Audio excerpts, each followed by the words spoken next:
Welcome to Rajendra Tandon videos. In this video, I continue with the story of Shakuntala, who gave birth to Bharata, who in turn gave the name to our country Bharatvarsh.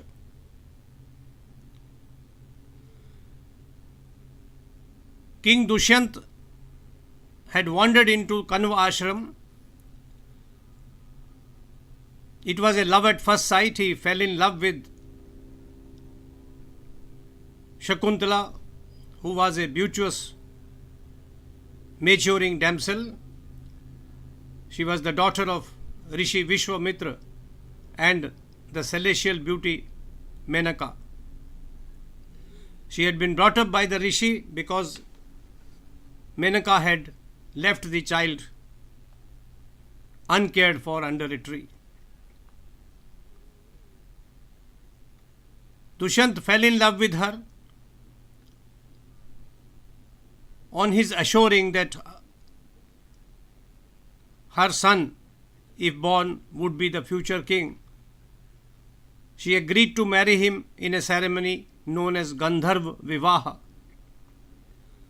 This is a ceremony where a man and a woman can marry with mutual consent.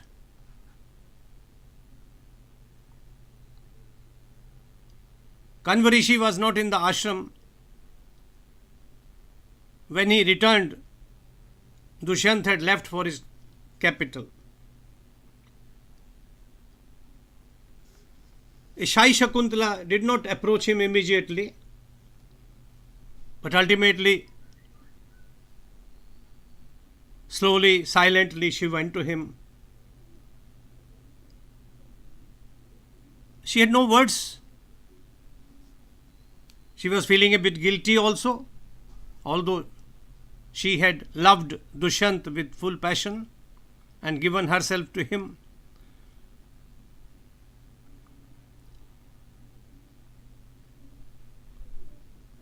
She had lived as a brahmachari, so says the poet, in Mahabharata, till she met Dushyant. But Kanva, being a rishi, could guess what had happened, and he said, Shubhe, O auspicious daughter, don't be afraid of me. Tell me all that has happened. Shakuntala said,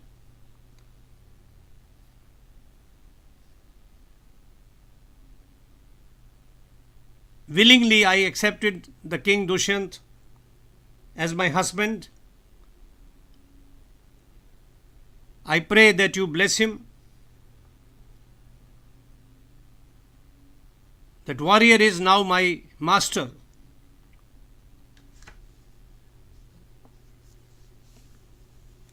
Kanva Rishi was not angry with Shakuntala.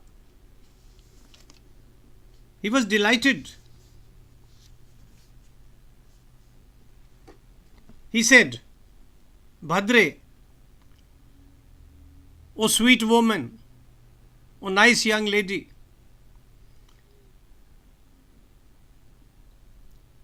you have established physical relationship with a man, ignoring my presence or absence, but your act will not destroy your dharma. For the Kshatriyas, Gandharva Vivah has been presented as a legal, auspicious, truthful option. It has to be performed in the circumstances where both men and women love each other.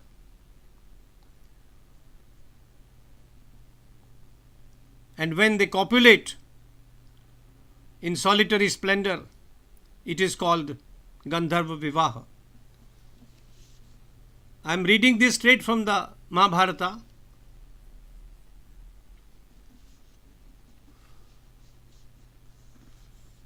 Continued Rishi Kanva, Shakuntala, Dushyant is a warrior. He is a good man. He is superior among other men. You have established physical contact with him. You have given your body to him. From your copulation would be born a warrior who would also be a Mahatma and who would be the king of the entire world, running on the dry land as well as the oceans.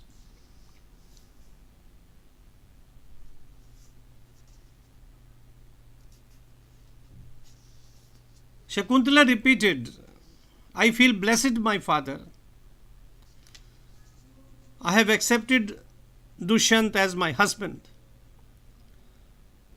Please bless him and his ministers out of charity, out of goodness. Kanva repeated his blessings. O my daughter with a high character, for your mistake, I forgive you. I am happy with the King Dushyant that he chose you as his wife. For years you had been menstruating without conception because you were not married. You would not be earning any sin for what you have done. Ask me for any favor, my dear daughter.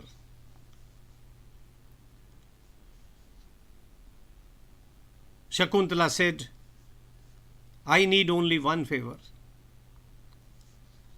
That the kings of the Puru dynasty, to which my husband belongs, may always follow the precepts of dharma. They should not stray from the path of duty. Let it be so, said Kanva, taking in his hands the hands of his daughter Shakuntala. From today I declare that you are the wife of the king Dushyant. You should follow the duties of a faithful, a loyal wife, a pativrata. You will not think of any man other than Dushyant.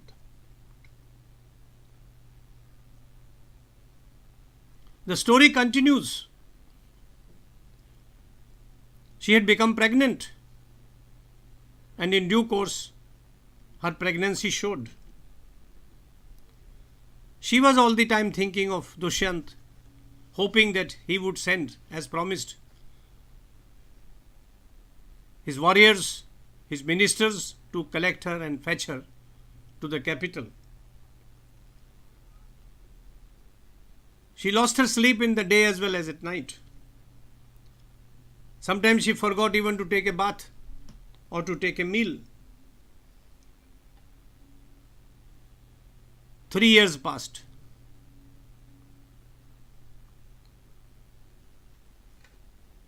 The pregnancy had lasted 3 years according to the story as written in the Mahabharata.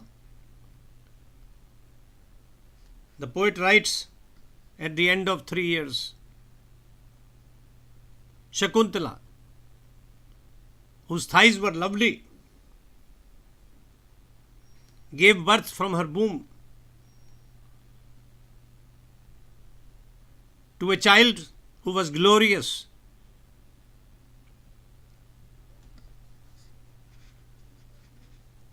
He was good looking. He had all the virtues of a future great person.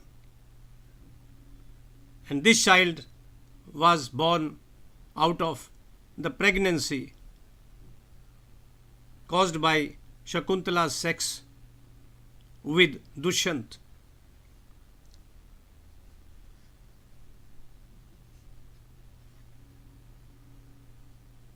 Devatas in the heavens blessed the child by showering flowers,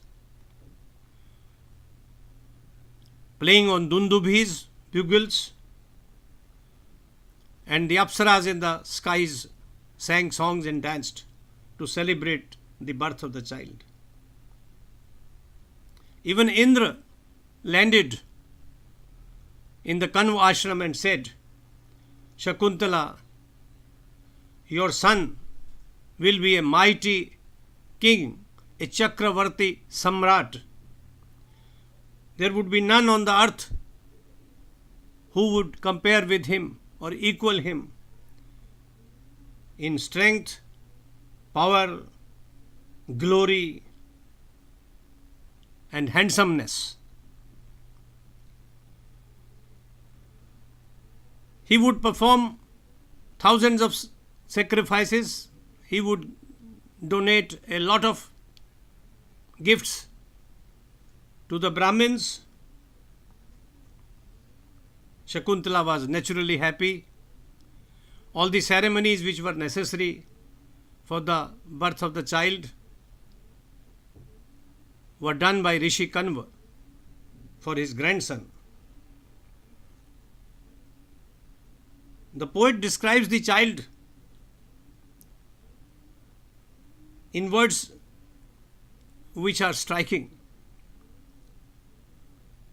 His teeth were white, sharp. His body was built like that of a lion. The child grew tall. In his hands were the symbols of chakra, very auspicious symbols in Hindu mythology. He was endowed with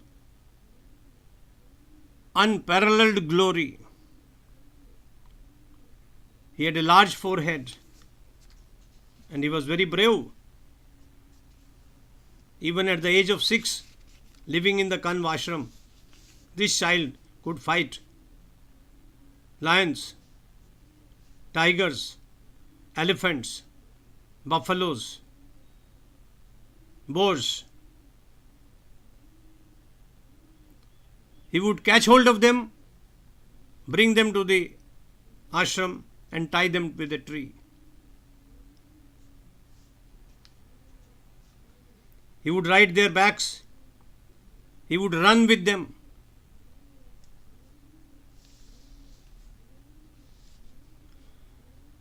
Because he could subdue all the animals, he was given a name by the rishis, Sarv Daman. That is one who can subdue or if need be destroy other animals.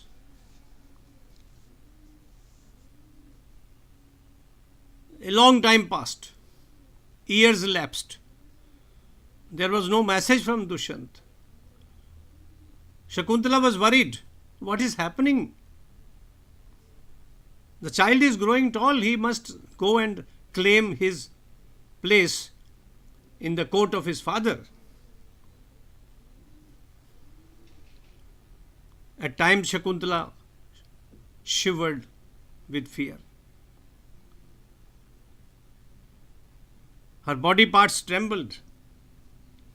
She lost color. She would not wash her hair for days. She would not change into fresh clothes. She was emaciated.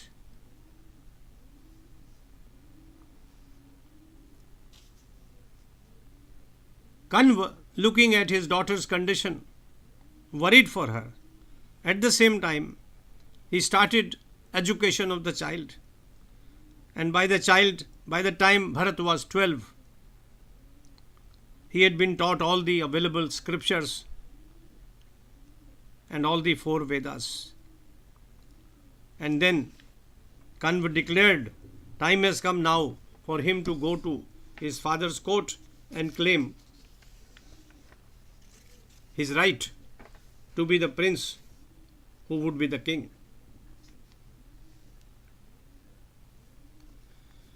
He had a word of advice for Shakuntala. which is worth noting for all its correctness and wisdom. Kanva said, "My daughter, I am telling you a few things which are necessary for any pativrata woman to know and follow. Her first duty is to serve her master, her husband, from her heart, with her voice, with her body, and with her movements and intentions. I have already told you about this, but I am repeating it. You follow this principle, you would become more glorious. Secondly, my dear daughter, you must go to your husband. You have waited for him, you have waited for his messengers. They have not come. He has not called you. For your own welfare, you should go. Proceed to his capital and assert your rights.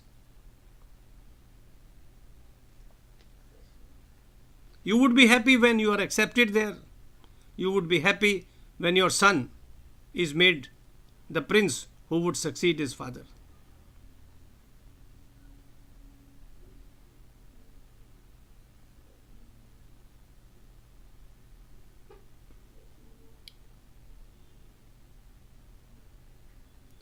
Saying this, Kanva embraced the young Bharat and smelled his forehead.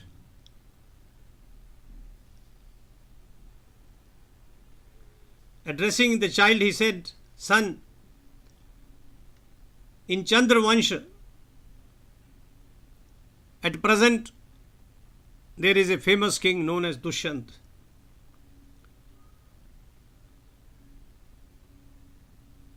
Your mother, who has followed her dharma of being pativrata, is his wife, is his queen.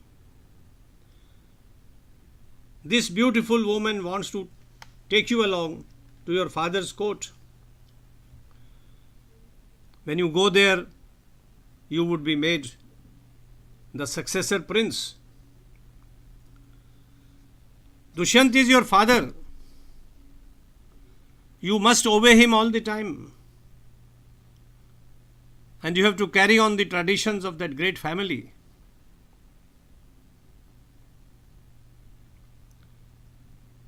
Addressing Shakuntala once again, Kanva said,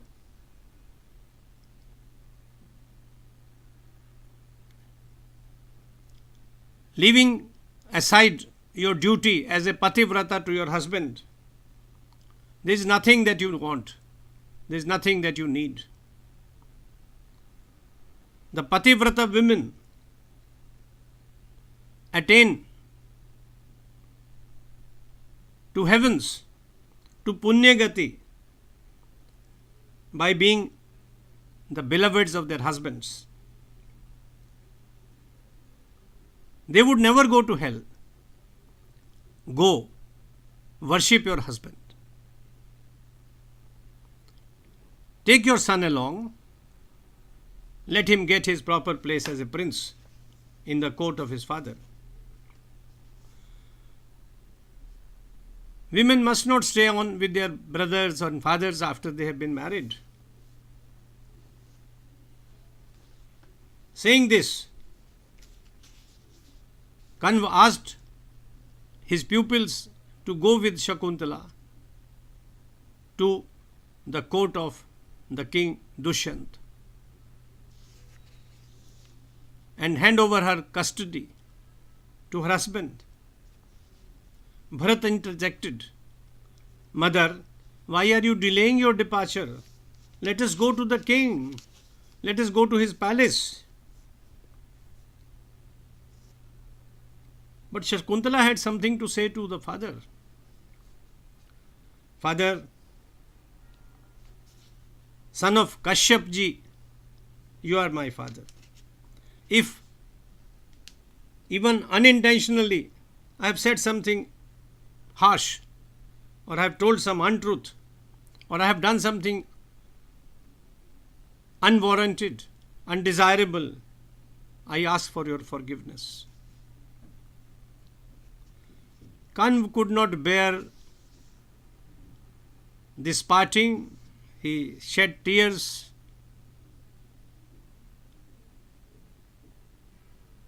He had loved her all these years, and now she was going away.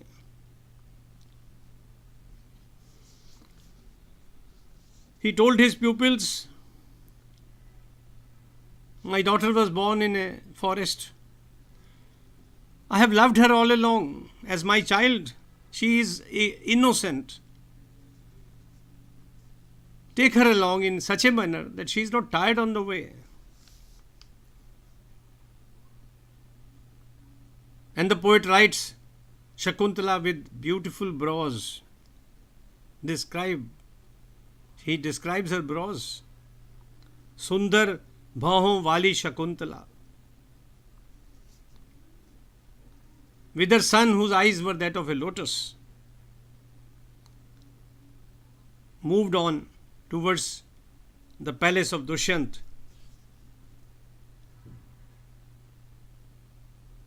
And entered his court after seeking permission. The next video will deal with Dushyant not recognizing her and Shakuntala asserting her rights as a wife, as a woman.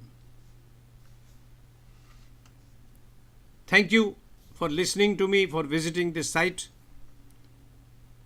I'm sure you are enjoying these stories as much as I am doing.